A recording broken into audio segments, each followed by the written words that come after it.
You have been assigned to a mission few would qualify for. A mission few would survive.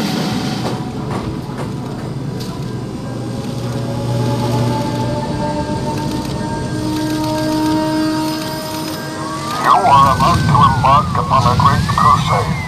The eyes of the world are upon you.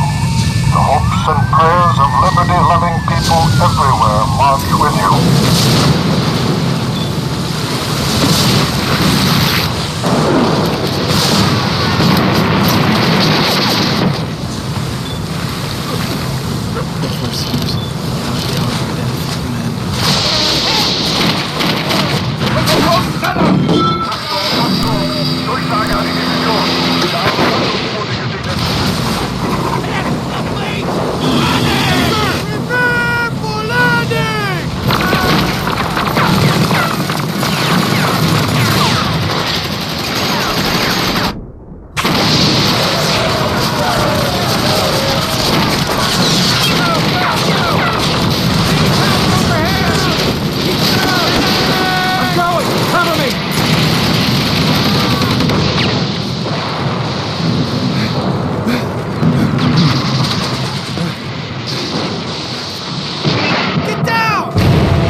At the turning point of World War II, across a 50-mile stretch of France's Normandy coast, the Allies staged a massive assault against Hitler's vaunted Atlantic Wall. Valor,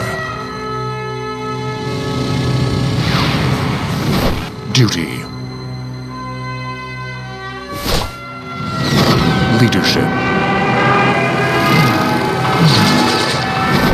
sacrifice.